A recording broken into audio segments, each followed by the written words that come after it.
കൊന്നിച്ചോ മിനസാൻ നാനോമിഷിൻ്റെ മറ്റൊരു വീഡിയോയിലേക്ക് എല്ലാവർക്കും സ്വാഗതം. നമ്മൾ ഇന്ന് നോക്കാനായിട്ട് പോകുന്നത് നാനോമിഷിൻ്റെ സീസൺ 2 എപ്പിസോഡ് 7 മലയാളം മാൻഹോ എക്സ്പ്ലനേഷനാണ്. ഗൈസ്, ഞാൻ ഇന്നത്തെ വീഡിയോയ്ക്ക് ഒരു 1.6K ലൈക്കാണ് ടാർഗറ്റായിട്ട് വെച്ചതെങ്കിലും നിങ്ങളെനിക്ക് 1.8K ലൈക്സ് തന്നു.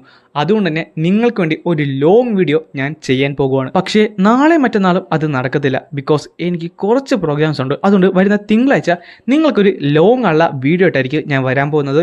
പിന്നെ ഇന്നത്തെ എപ്പിസോഡിലെ ലെങ്ത് വളരെ കുറവായിരിക്കും എന്ന് എനിക്കറിയാം. മറ്റൊന്നും കൊണ്ടല്ല, ഇന്ന് നമുക്ക് ദ വൺ പീസും അതേപോലെ TBTയും ചെയ്യാനുണ്ടായിരുന്നു. അതുകൊണ്ടാണ് ഇത്രയും ചെറിയ ഒരു എപ്പിസോഡ് ഇന്ന് ഞാൻ ചെയ്യുന്നത്. സോ വീഡിയോ ഇഷ്ടപ്പെട്ടു കഴിഞ്ഞാൽ ലൈക്ക് ചെയ്യാനും സബ്സ്ക്രൈബ് ചെയ്യാനും ഷെയർ ചെയ്യാനും മറക്കണ്ട. അങ്ങനെ ഈ എപ്പിസോഡ് തുടങ്ങാൻ നേരത്ത് എൽഡർ ജാങ് ചോദിക്കുന്നുണ്ട്, എന്ത് മെഡിസിനോ? എനിക്ക് തോന്നുന്നു ഇവളെന്തായാലും ഡിവൈൻ ഫിസിഷ്യൻ്റെ കൂടെയല്ല നിന്നത്, അപ്പോൾ ഇവൾക്ക് മെഡിക്കൽ കാര്യങ്ങളൊക്കെ അറിയാമായിരിക്കും. അപ്പോൾ ഇവനിവളുടെ പുറകെ വന്നത് മെഡിക്കൽ പർപ്പസിന് മാത്രമാണല്ലേ? ശരിയാണ്, ബാക്കിയുള്ള ഫിസിഷ്യനെക്കാട്ടും എന്തുകൊണ്ട് പറ്റുക നമ്മുടെ ഡിവൈൻ ഫിസിഷ്യൻ്റെ ഗ്രാൻഡ് ഡോക്ടർ തന്നെയാണ്. ആ സമയത്താണ് ഹിയോബങ് പറയുന്നത്, എനിക്കറിയാമായിരുന്നടാ നീ ഒരു ഡ്രഗിയാണല്ലേ. അല്ല, ഞാൻ ഡ്രഗിയൊന്നുമല്ല, പുറ വിടുന്നു. ഇത് കേൾക്കാൻ നേരത്ത് എൽഡർ ജാങ്ങും അങ്ങോട്ട് മിണ്ടതായി പോവും. പിന്നെ കാണിക്കുന്നത് നമ്മുടെ ഹിയോബങ്ങിനെ ദൂരത്ത് നിർത്തിയിരിക്കുന്നതാണ്. അല്ല, നിനക്ക് ആ മെഡിസിൻ കൊണ്ട് എന്തായിരുന്നു ആവശ്യം? അത് എൻ്റെ സിസ്റ്ററിന് കുറച്ച് നാളായിട്ട് ഒരു അസുഖമുണ്ട്. ബാക്കിയുള്ള ഫിസിഷ്യൻസ് ആർക്കും തന്നെ അവളെ ഹെൽപ്പ് ചെയ്യാനായിട്ട് സാധിച്ചില്ല. പക്ഷേ മിസ് ക്യാമിൻ്റെ മെഡിസിൻ കഴിച്ചപ്പോൾ തൊട്ട് അവൾ ബെറ്ററായി വരുന്നുണ്ടായിരുന്നു. വെറുതെ അല്ല നീ അവളെ കണ്ടപ്പോൾ ഈ ദേഷ്യപ്പെട്ടത്. പക്ഷേ അവൻ കാര്യങ്ങൾ പറയുന്നുണ്ടെങ്കിലും എന്തൊക്കെ ഒളിപ്പിക്കുന്നുണ്ട്. പെട്ടെന്നാണ് ഇവൻ അവിടേക്ക് നടന്നു വന്നത്. നിനക്കൊരു തെറ്റ് പറ്റിയിരിക്കുന്നു. ഞങ്ങളിവിടെ ഒരു ഫ്രണ്ട്ലി കോൺവെർസേഷൻ അല്ല നടത്തുന്നത്. നിനക്കിവിടുന്ന് ജീവനോടെ പുറത്തിറങ്ങണമെന്നുണ്ടെങ്കിൽ ഞങ്ങൾ ചോദിക്കുന്ന ഓരോ ചോദ്യത്തിനും കൃത്യമായ ഉത്തരം പറയണം. ഇല്ലെങ്കിൽ നിന്റെ കോറിൻ ഡിസ്ട്രോയ് ചെയ്ത് ഞാനിവിടെയുള്ള മൗണ്ടൻ ബീച്ചിന് നിന്റെ ശവം വിട്ടു കൊടുക്കുന്നതായിരിക്കും. അത് കുറച്ച് കൂടിപ്പോയില്ലേ? ഞാൻ പറഞ്ഞത് മനസ്സിലായോ ഇല്ലയോ? അങ്ങനെ അവന് മനസ്സിലായി ഇനി മറ്റ് മാർഗങ്ങളൊന്നുമില്ലെന്ന്. എൻ്റെ സിസ്റ്ററിന് സത്യം പറഞ്ഞാൽ വെരി സീരിയസ് ആയിട്ടുള്ള ഒരു അസുഖമാണുള്ളത്. അതെന്താണ്? ബാക്കിയുള്ളവർ അതിനെ വിളിക്കുന്നത് മെറിഡിയൻ കൊളാപ്സ് എന്നാണ്. പക്ഷേ മിസ് ക്യാം അതിനെ വിളിച്ചത് 9 in മെറിഡിയൻ കൊളാപ്സ് എന്നാണ്. എന്ത് 9 in മെറിഡിയൻ കൊളാപ്സോ? ഞാനോ? നിനക്കതിനെപ്പറ്റി അറിയാവോ? ഇല്ല, ഇതിനെപ്പറ്റി ഒരു ഡേറ്റയും എൻ്റെ ഡേറ്റാബേസിലില്ല. അല്ല, ഞാനൊക്കെ അറിഞ്ഞൂടാ. എൽഡർ ജാങ്, താങ്കൾക്ക് എന്തെങ്കിലും? എനിക്കറിയാം. ഈ മെറിഡിയൻ കൊളാപ്സ് എന്ന് പറയുന്നത് അതൊരു ഡിസീസാണ്. അതായത് ഇൻ എനർജി ബ്ലോക്ക് ചെയ്യുന്ന ഒരു കാര്യം. അത് യൂഷ്വലി ഈ ചെറിയ പെമ്പിളാരുടെ മേത്തൊക്കെയാണ് വരാറുള്ളത്. അതുമാത്രമല്ല, പ്രത്യേകിച്ച് അതിന് ട്രീറ്റ്മെൻ്റ് ഒന്നുമില്ല. അവർ ആ ജീവിതകാലം മുഴുവൻ തന്നെ അത് സഫർ ചെയ്യണം. എന്നാൽ ആ ഒരു ഡിസീസ് കാരണം അവർ മരിക്കത്തൊന്നുമില്ല. പക്ഷേ 9 in മെറിഡിയൻ എന്ന് പറയുന്നത് അത് കംപ്ലീറ്റ്ലി കുറച്ചുകൂടെ ഡിഫറൻ്റ് ആണ്. അതൊരു മെറിഡിയൻ ലെവലിലേക്ക് തന്നെ എത്തുന്നതാണ്. അതായത് ഇത് അഫക്റ്റ് ചെയ്യുന്നതും ഇതേപോലെയുള്ളവരെയാണ്. അതുമാത്രമല്ല, ഇത് അഫക്റ്റ് ചെയ്തവരുടെ ഇൻ എനർജി എന്ന് പറയുന്നത് നിയർലി ഇൻഫിനിറ്റ് ആണ്. അതുമാത്രമല്ല, അവരെപ്പോഴേ ഹ്യൂമൻ ലെവൽസിനെ എല്ലാം സർപാസ് ചെയ്ത് കാണും. ഈ ഒരു ഇൻ എനർജി എന്ന് പറയുന്നത് കംപ്ലീറ്റ്ലി നെഗറ്റീവുള്ള എഫക്ട്സ് അവരുടെ ബോഡിയിൽ കൊടുത്തുകൊണ്ടിരിക്കും. എല്ലാ ദിവസവും അതിൻ്റെ എഫക്ട്സ് കൂടി വരും.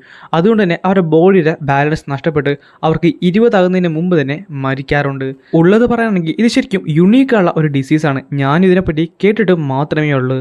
അവളിപ്പോൾ നിൽക്കുന്നത് ആ മരുന്നിലാണ്. പക്ഷേ ഇനി പുതിയ മരുന്ന് കിട്ടുമെന്നും എനിക്ക് തോന്നുന്നില്ല. അവസാനത്തെ മരുന്ന് അവർ 4 ദിവസത്തിന് മുമ്പ് കൊടുത്ത് ഞാൻ ഇന്ന് കൊടുത്തത് 4 മണിക്കൂറോളം മാത്രമേ നിൽക്കത്തുള്ളൂ. അതിനുവേണ്ടിയാണ് ഞാൻ പെട്ടെന്ന് ഇവിടേക്ക് വന്നത്. പക്ഷേ ഇപ്പോൾ അവളും മരിച്ചിരിക്കുന്നു. അല്ല, ഞാനൊന്ന് ചോദിക്കട്ടെ, ഈ മിസ് ക്യാമിൻ്റെ ആരോ പറഞ്ഞിട്ടല്ലേ നിങ്ങളിവിടേക്ക് വന്നത്? അപ്പോൾ പുള്ളിക്കാരിയും ഫിസിഷ്യനാണോ? മൈലോഡ്, ഇത് നമുക്ക് പറ്റിയ ചാൻസാണ്. അതെ, ഇപ്പം നമ്മൾ എന്തായാലും അവനെ കയ്യിലെടുക്കണം. ഇവനും ഇവൻ്റെ സിസ്റ്ററും എന്തായാലും വാങ് ജിയോങ്ങോട്ട് കംപ്ലീറ്റ്ലി റിലേറ്റഡ് ആണ്. ഇവന് ഇപ്പം കയ്യിലെടുക്കാൻ പറ്റിയില്ലെങ്കിലും കൾട്ടിന് ഇവൻ എങ്ങനെ പോയാലും ഒരു ദിവസം ഉപകാരപ്പെടും. അതെ, അവൾ ഇവളെക്കാട്ടും നല്ലൊരു ഫിസിഷ്യൻ തന്നെയാണ്. അത് മാത്രമല്ല, മിസ് ക്യാം തന്നെ അവളുടെ കയ്യിൽ നിന്നല്ലേ ഇതെല്ലാം പഠിച്ചത്. ശരിക്കും എങ്കിൽ എന്നെ ഹെൽപ്പ് ചെയ്യാനായിട്ട് സാധിക്കുമോ? എൻ്റെ സിസ്റ്ററിനെ ട്രീറ്റ് ചെയ്യാമെന്ന് പറഞ്ഞപ്പോഴാണ് ഒരു വലിയൊരു എക്സ്പ്ലോഷൻ അവിടെ സംഭവിച്ചത്. ഇത് കണ്ട യൂണൊക്കെ ഞെട്ടിത്തെറിച്ചു പോയി. നാശം, ഇങ്ങനെ വരാൻ ഒരു മാർഗ്ഗമില്ലല്ലോ.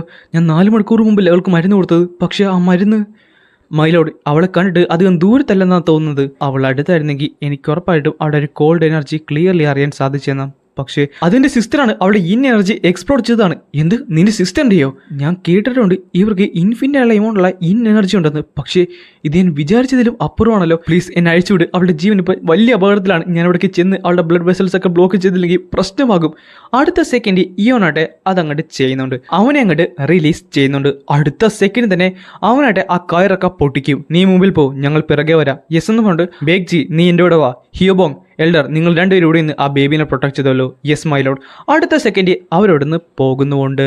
പിന്നെ കാണിക്കുന്നത് ആ ഒരു താഴ്വാരമാണ്. അതെല്ലാം ഫ്രോസ് ആയിക്കൊണ്ടിരിക്കുകയായിരുന്നു. ഫ്ലോർ വരെ പതുക്കെ ഫ്രോസ് ആകാനായിട്ട് തുടങ്ങി. അവരാട്ടെ അവിടേക്ക് എത്തിയിട്ടുണ്ട്.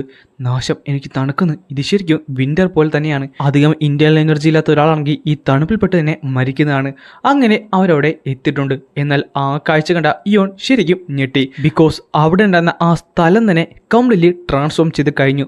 അതായത് ഒരു മഞ്ഞുകാലമായതുപോലെ അവർക്ക് തോന്നി. അവളുടെ ചുറ്റിനുള്ള എയറൊക്കെ ചേഞ്ച് ആകാനായിട്ട് തുടങ്ങി. അവളുടെ ചുറ്റിനുള്ള എയർ തന്നെ വേവർ ചെയ്യുവാണല്ലോ. ഇതെനിക്കൊട്ടും വിശ്വസിക്കാൻ സാധിക്കുന്നില്ല. പെട്ടെന്നാണ് അവൻ സിസ്റ്റർ എന്ന് വിളിക്കുന്നത്. അവളത് മൈൻഡ് ചെയ്ത് മുന്നിലേക്ക് നടന്നു. നാശം, എനിക്കറിയാമായിരുന്നു ഇനി മറ്റു മാർഗങ്ങളൊന്നും ഇരുന്നുകൊണ്ട് അവൻ നേരെ അവിടേക്ക് എടുത്തോടി. എന്നാൽ അവന് അവളുടെ അടുത്തേക്ക് എത്താൻ സാധിക്കുന്നില്ലായിരുന്നു. നാശം, ഈ ഒരു കോൾഡ് എൻ്റെ ഇന്റർ എനർജി മാക്സിമം യൂസ് ചെയ്ത് പോലും എനിക്ക് പിടിച്ചു നിർത്താൻ പറ്റുന്നില്ലല്ലോ. എനിക്ക് നന്നായിട്ട് തന്നെ തണുക്കുന്നുണ്ട്. ഇങ്ങനെയാണെങ്കിൽ ഇത് ശരിക്കും അപകടമായി മാറും. സിസ്റ്റർ, ഞാൻ പറയുന്നേക്ക് ഒരുമിച്ച് നിൽക്കണം. നമുക്ക് ഈ ഒരു സമയത്ത് നമ്മൾ ഒരുമിച്ച് നിൽക്കണം. എന്നാൽ അവളൊന്നും തന്നെ കേൾക്കുന്നില്ലായിരുന്നു. അവൾ മുന്നിലേക്ക് നടക്കുകയാണ്. എന്നോട് ക്ഷമിക്കണം, ഞാൻ ഈ ചെയ്യാൻ പോകുന്നതിൽ. അടുത്ത സെക്കൻഡ് അവൻ്റെ കൈ അവിടെ ഉണ്ടായിരുന്ന ഒരു ചെറിയ ഫ്രാഗ്മെന്റിൽ കൊള്ളുന്നുണ്ട്. പെട്ടെന്ന് അവൾ നേരെ തിരിഞ്ഞു നോക്കി. അല്ല, ഇത് അപ്പോഴാണ് അവളുടെ കണ്ണുകൾ അവൻ ശ്രദ്ധിക്കുന്നത്. ആ കണ്ണുകൾ കംപ്ലീറ്റ്ലി ഫ്രോസണായി മാറിയിരുന്നു. എന്നിട്ട് അവൻ്റെ കയ്യിൽ കയറി അവൾ പിടിക്കേ. ആ കൈ തന്നെ ഫ്രോസ് ചെയ്യാനായിട്ട് തുടങ്ങി. സിസ്റ്റർ, നീ എന്ത് ചെയ്യുവാണ്? മരുതൊക്കെ വിട്ടേ. പക്ഷേ അവളൊന്നും തന്നെ റിയാക്ട് ചെയ്യുന്നില്ലായിരുന്നു. അവൻ്റെ കൈ വീണ്ടും ഫ്രോസ് ആകാനായിട്ട് തുടങ്ങി. നാശം, എൻ്റെ കംപ്ലീറ്റ്ലി എനർജി ഞാൻ കോൺസെൻട്രേറ്റ് ചെയ്തിട്ട് പോലും ആ ഒരു എനർജി എന്നെ കംപ്ലീറ്റ്ലി ഫ്രോസ് ആയിക്കൊണ്ടിരിക്കുകയാണ്. ഇങ്ങനെയാണെങ്കിൽ ഞാൻ ഉറപ്പായിട്ടും മരിക്കും, ഫ്രോസ് ആയി മരിക്കും. എന്നോട് ക്ഷമിക്കണമെന്നുണ്ട് അവനായിട്ട് ഒരു കിക്ക് അങ്ങോട്ട് ചെയ്യുന്നുണ്ട്. എന്നാൽ ആ കിക്ക് അവൾ സിമ്പിളായിട്ട് തന്നെ ബ്ലോക്ക് ചെയ്തു. എന്ത്, അവൾ ഫ്രോസ്റ്റ് യൂസ് ചെയ്ത് ബ്ലോക്ക് ചെയ്തോ? അടുത്ത സെക്കൻഡ് അവളാട്ടെ അവൻ്റെ ഷോൾഡർ കയറി പിടിച്ചു. എന്നിട്ട് ഫ്രോസ് ആകാനായിട്ട് തുടങ്ങി. അവൾക്ക് എന്നെ മനസ്സിലാകുന്നില്ല, എന്നെ തിരിച്ചറിയുന്നില്ല. ഇങ്ങനെയാണെങ്കിൽ എൻ്റെ മരണം. പെട്ടെന്നാണ് ഈയനോടേക്ക് ചാടി വന്നത്. അവൻ വന്ന അടുത്ത സെക്കൻഡ് തന്നെ അവൾ അവനെ ശ്രദ്ധിച്ചു. നീ നിർത്താൻ സമയമായിരിക്കുന്നു. പെട്ടെന്ന് അവൻ്റെ കയ്യിൽ നിന്ന് വിട്ടിട്ട് നമ്മുടെ ഇയോനെ അറ്റാക്ക് ചെയ്യാനായിട്ട് പോയി. ഇയോനാട്ടെ അവളെ കയ്യിൽ കയറി പിടിക്കുകയും ചെയ്തു. സൂക്ഷിക്കണം, അത് ശരിക്കും ഡേഞ്ചറസ് ആണെന്ന് പറഞ്ഞപ്പോഴാണ് അവളും അവനും ഒരേപോലെ ഞെട്ടിയത്. കാര്യം നമ്മുടെ ഇയോന്റെ ശരീരം ഫ്രോസ് ആകുന്നില്ലായിരുന്നു. അവൻ്റെ അടുത്ത് വരുന്ന ആ ഒരു ഐസ് അത് മെൽറ്റ് ആയിക്കൊണ്ടിരിക്കുകയാണ്. ഇവൻ്റെ ക്യൂ ശരിക്കും അമേസിംഗ് ആണ്. ഞാൻ നിന്നോട് പറഞ്ഞ് നിർത്താൻ. എന്നിട്ടൊരു അറ്റാക്ക് ചെയ്യുന്നുണ്ടെങ്കിലും അവൾ അത് ബ്ലോക്ക് ചെയ്തു. അവൾ ആ ഫ്രോസ്റ്റ് യൂസ് ചെയ്ത് ബ്ലോക്ക് ചെയ്തിരിക്കുന്നു. ഇത് ശരിക്കും ഇൻട്രസ്റ്റിംഗ് ഉള്ള ഒരു സ്കിൽ തന്നെയാണ്. പക്ഷേ എന്നും പറഞ്ഞിട്ട് അതവൻ ഡിസ്ട്രോയ് ചെയ്ത അടുത്ത സെക്കൻഡ് അവൻ്റെ തോളിൽ നിന്ന് കൈയെടുത്തിട്ട് ഇയോനെ അങ്ങോട്ട് പുഷ് ചെയ്ത് അവൾ മാറ്റുന്നുണ്ട്. ഇയോണയുടെ ബാക്കിലേക്ക് തെറിച്ചു പോകുകയും അവനോടെ പറന്ന് പുറകിലേക്ക് പോവുകയും ചെയ്യും. നേരെ വന്നത് ബേഗ്ജിയുടെ നേരെയാണ്. ബേഗ്ജിയുടെ അവനെ കയറി പിടിച്ച് നിൽക്കുകയും ചെയ്യും. അവൾ അവിടെ നിന്നാണ് ഇവനെ പുഷ് ചെയ്തത്. എന്നിട്ടും ഞാൻ ഫുൾ പവർ യൂസ് ചെയ്തിട്ടും ഇത്രത്തോളം ബാക്കിലേക്ക് വന്നു. അവളുടെ എനർജി ശരിക്കും പവർഫുൾ ആണ്. അപ്പോഴാണ് അവൻ പറയുന്നത് താങ്ക്സ്. ഇവൻ ആദ്യം കണ്ടപ്പോൾ ഒരു അരങ്ങണ്ടുള്ള ടോണായിരുന്നു. പക്ഷേ ഇപ്പോൾ ഇവൻ കംപ്ലീറ്റ്ലി ഓക്കെയാണ്. അവൻ്റെ ഫോട്ടോ അല്ലല്ലോ. പെട്ടെന്നാണ് അവന് വേദനിക്കാൻ തുടങ്ങിയത്. ആ സമയത്ത് ബേഗ്ജി പുള്ളിക്കൻ്റെ കീവേ യൂസ് ചെയ്ത് ആ കോൾഡൊക്കെ മെൽറ്റ് ചെയ്യുന്നുണ്ട്. നീ ശരിക്കും നല്ലൊരുത്തനാണല്ലേ, മിണ്ടാതിരി. ആ കോൾഡൊക്കെ നമുക്ക് ചേസ് ചെയ്ത് കളയട്ടെ.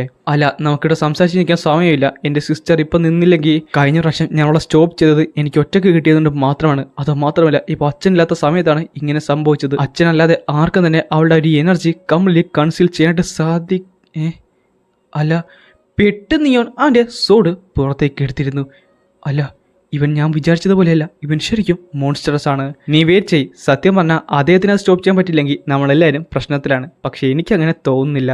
അപ്പോൾ ഇവനവനെ ശരിക്കും വിശ്വസിക്കുന്നുണ്ടല്ലേ? സത്യം പറഞ്ഞാൽ ഞാൻ എൻ്റെ അച്ഛനെ കാണുന്ന പോലെയാണ് ഇവനവനെ കാണുന്നതെന്നാണ് തോന്നുന്നത്. ഇതേ സമയം അവളോടെ കോൾഡായിട്ട് തന്നെ നിപ്പുണ്ടായിരുന്നു. പെട്ടെന്നായിരുന്നു അവളുടെ ചുറ്റിലേക്കും ആ ഒരു കോൾഡായുള്ള എനർജി ഗ്യാദർ ചെയ്യാനായിട്ട് തുടങ്ങിയത്.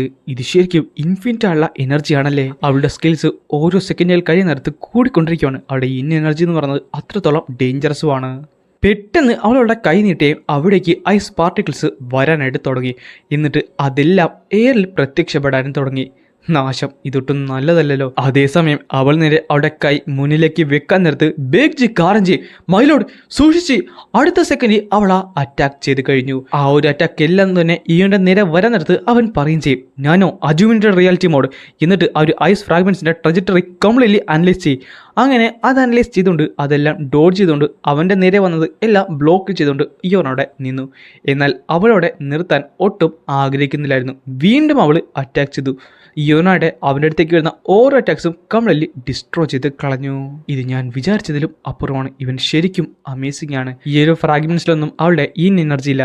ഇത് മേർലി ഐസ് ഫ്രാഗ്മെന്റ്സ് പറക്കുന്നത് മാത്രമാണ്. അടുത്ത സെക്കൻഡ് അതെല്ലാം മാറ്റി വെച്ച് ഇവൻ നേരെ അവളുടെ നേരെ റഷ് ചെയ്ത് ചെന്നു. പെട്ടെന്ന് അവൾ ഒരു ഐസ് വാൾ അങ്ങോട്ട് ക്രിയേറ്റ് ചെയ്തു. ഒരു ഹ്യൂജ് ആയുള്ള ഐസ് വാൾ. ഇത് കണ്ട ബെഗ്ജ് പറഞ്ഞു ചെയ്യും, ഇതെങ്ങനെയാണ് പോസിബിൾ ആയത്? നാശം, ആ ഒരു ഐസ് ഫ്രാഗ്മെന്റ് അത്. അപ്പോഴാണ് നമ്മുടെ ഇയോൺ പറഞ്ഞത്, ഇതാണ് എൻ്റെ ചാൻസ് എന്ന് പറഞ്ഞിട്ട് ആ ഒരു ഐസ് വാൾ തന്നെ ക്ലീൻ ആയിട്ട് അവൻ കട്ട് ചെയ്ത് കളഞ്ഞിട്ട് നേരെ അകത്തേക്ക് ചാടി. അവൾ പെട്ടെന്ന് ഞെട്ടിപ്പോയി. അടുത്ത സെക്കൻഡ് തന്നെ കൗണ്ടർ അറ്റാക്ക് ചെയ്യാൻ നോക്കുന്നുണ്ടെങ്കിലും ഇയോൺ പറയും ചെയ്യും, നീ ശരിക്കും താമസിച്ചിരിക്കുന്നു. എന്നിട്ട് ഒരു അറ്റാക്ക് അങ്ങോട്ട് ചെയ്തുകൊണ്ടാണ് ഈ ഒരു എപ്പിസോഡ് ഞാനിവിടെ അവസാനിപ്പിക്കുന്നത്.